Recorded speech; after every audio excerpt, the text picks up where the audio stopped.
Hello, I'm Sensei Alex Kikuya. The title of today's talk is Bear Your Burden Joyfully. Before we get into that, please subscribe and hit the notification bell. That way you'll be notified when I post talks in the future. If you wouldn't mind hitting the like button, that'd be great too. We've reached the point in the year where many of my neighbors are starting to plow their fields in preparation for the coming planting. Some of them are using gas-powered tractors to do that work.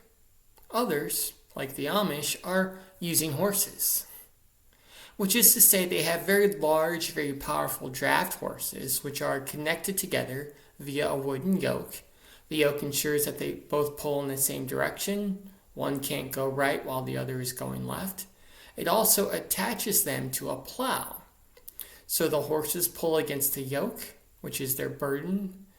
Their burden then pulls the plow. The plow creates a trench in the soil, and the farmer follows behind and plants seeds. In addition to all of that, as the horses do their business, as they will, leaving urine and manure in the field, it provides great fertilizer for the coming crop. So it's a very good, very efficient system. And as if that wasn't enough in and of itself, I'm told that the farmer has to walk 9 miles approximately for every acre that's planted. So they get lots of good exercise. But as I was watching this incredibly efficient feat in action, the horses pulling the yoke, which pulls the plow, which allows the crops to be sown, I got a little sad. Because it occurred to me that the horses, for all of their hard work, can't look behind them. Meaning they can't see the fruits of their labor. They know they're pulling against the burden. They're pulling with all their might against the yoke, but they can't really see why. They can't see the seeds being planted. And because they're horses, they probably can't put two and two together and understand the crops that are grown as a result. They just go about their work every day without complaint, and more power to them. Unfortunately, we as humans aren't quite so simple-minded. And we have our own yokes, our own burdens that we have to bear. Maybe not literal wooden yokes, but we have jobs. We have family responsibilities. We have repairs that need to be made to appliances and to the house. And bearing these burdens can be very difficult if we don't take the time to look behind us, metaphorically speaking, and see the purpose of that burden. Really understand why we're pulling against this yoke every day.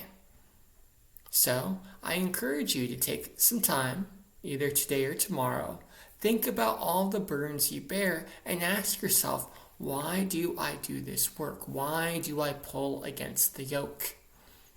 When we do this, one of two things will happen.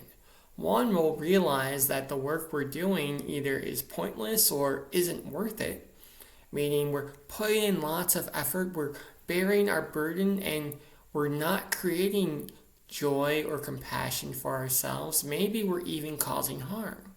If that's the case, I encourage you to put the burden down and leave it alone. On the flip side, if we find that there is a purpose to pulling against the yoke, to pulling the plow, that we are allowing seeds of joy, compassion, generosity to be planted in our lives and in the lives of others, well then that's something we can rejoice against. That's something that we can take into account anytime that we start to feel discouraged.